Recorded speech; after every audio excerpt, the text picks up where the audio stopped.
Hi Nicholas, here's your first lesson on making enchiladas. So the first thing I did was, which I've already prepared, is I have chili powder in here.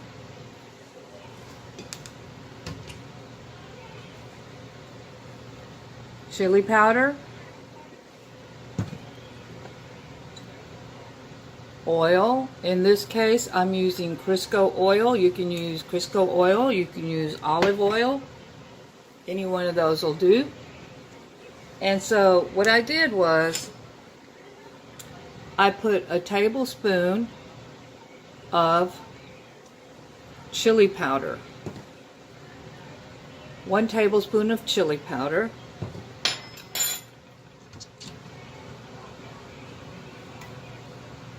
1 teaspoon of garlic salt. And since garlic salt already has salt, I don't add salt.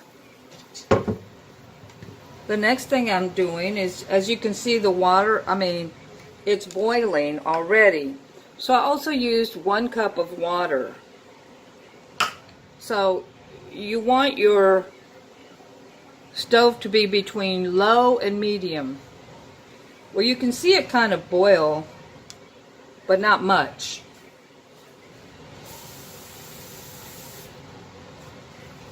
Also have a cup of water handy in case it starts to dry out. You see that? So I just keep it just a little bit at a time because you don't want to dilute this, because later this is going to turn into your gravy. Alright, so now what I'm going to do is I have corn tortillas. In this case it's 36. You can do as many as you want. So I'm going to take them out. Look how beautiful they are. We're going to do 1 at a time or 2 at a time. I'm going to get my plate ready right next to the pan. And I'm going to dip the first corn tortilla. Now turn the heat down to mostly low, but I want to put it on a little bit from low to medium. More low than medium, because you're going to see this tortilla will start getting really soft. And if you leave it in too long, then it'll start tearing into pieces. You see how pliable it is? So that's how you want it. So to the side it goes. Here goes another one.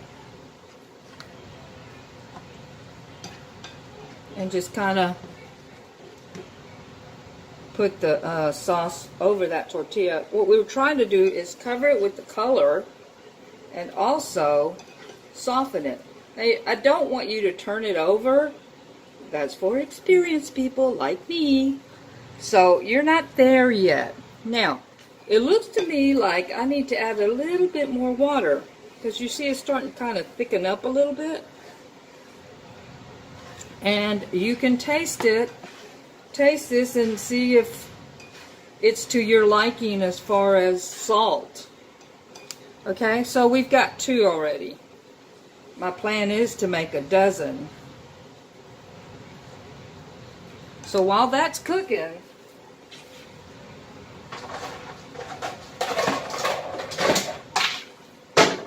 I'm getting my cheese ready, because we're going to want to roll them up fairly quickly.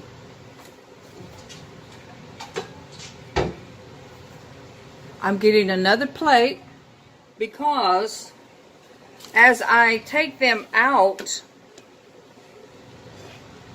and place them on the plate, I'm doing like maybe 5 at a time, because we don't want them to stick together either while these other ones are softening up. Looks like I might have to add a little bit more water. Just gotta kind of test it out for yourself. But in the meantime, while that's cooking, I'm using this type of cheese. You can use any kind you want, but I recommend shredded cheese. So this one says Mexican Cheddar Jack. So I'm going to tear it open and put it in a separate place.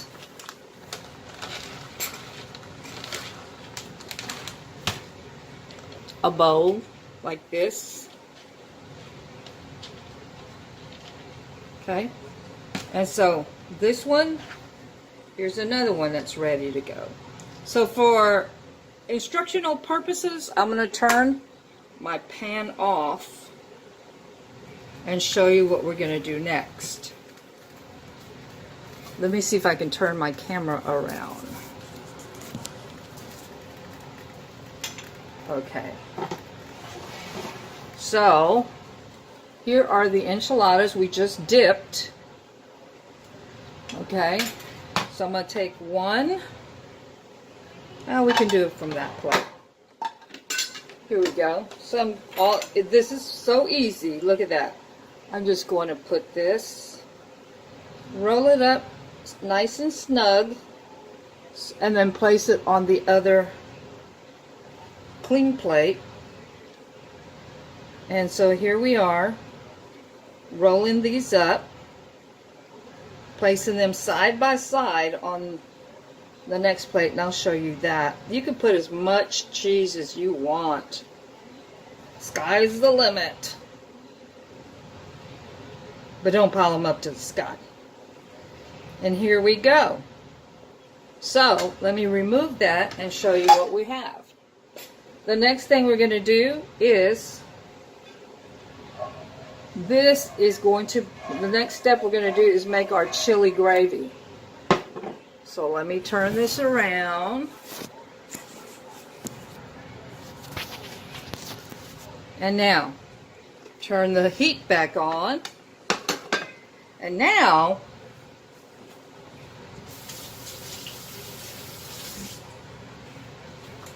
I'm going to add, over here I'm going to take some hot water.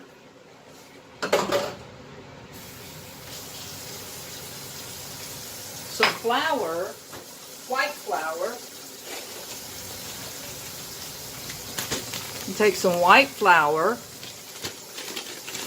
And I'm going to start off with a tablespoon, because now we're making our gravy.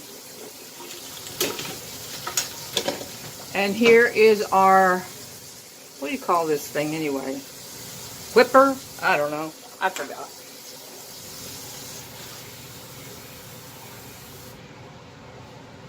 So I've got this bowl right here, and I put half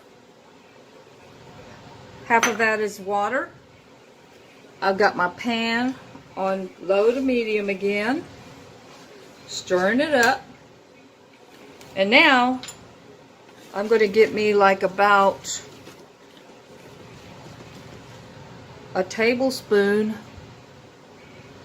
of flour.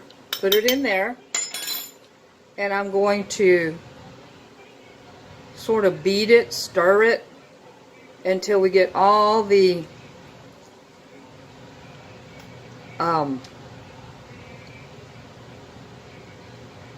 bubbles of flour out, and you can see that they're gone by using this little whip. You could use this to whip the eggs, whatever. Just don't use it to whip anybody. Ha ha ha. Hee hee. You see? Okay, now I think this is ready. We can put it on a little bit to boil, just a little bit, because this is going to happen really fast. Okay, so I'm going to start pouring this in here, and as we pour, we mix, because just like in a novel mystery story, the plot thickens, and so does the gravy. So you can get it as thick as you want or thin as you want. Right here it looks like, to me, you know, you let it kind of cook. Keep stirring so it doesn't get too thick. And this, what I'm going to do is look at it like this. If you want it that thin, that's fine. I'm going to taste it. Yep. Tastes really good.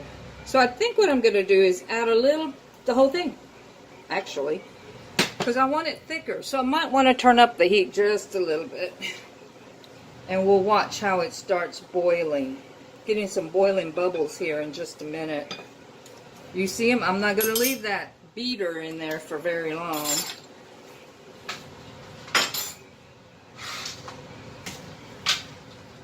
Okay, so, wow, look at that. As you can see, look, it's thickening. See how it's thickening? That's Marvy, short for marvelous. All right, I think I got it how I want it. So I'm going to turn the heat off, and I'm going to take it off the top of the stove. I'm going to place this just real quick, like, so just for, again, for instructional purposes. The plate is on top of the heated element. So what I'm going to do is kind of spread this. You definitely want to get those edges, because you don't want, once you put them in the oven or your countertop oven, you don't want them to dry out. And this is about the last step. I always start at the edge. You know, my mom used to work at a Mexican restaurant for a little while, pretty famous around here in Lamarck, Benito's, and she learned, and we learned from her. So this is the way the restaurant usually do it, or they did back when I was growing up. So here we go. Look at all that beautiful cheese. And so in a little bit, I'm going to pop it into my oven.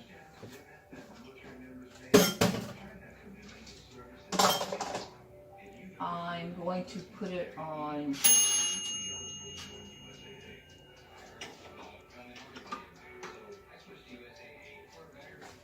I'm going to put it on 350 degrees. I'll bring my phone as we go. Here I go. Putting it into the oven. Push it back. And I have the oven set at 350 for about, I put 30 minutes. But since this is glass and you can see what's going on, then you decide how much you want that cheese to melt. Bon appetit, muy delicioso, que tengas un buen día y buen provecho. From Grandma Coco, your grandma. I love you, Nicholas. Bye-bye.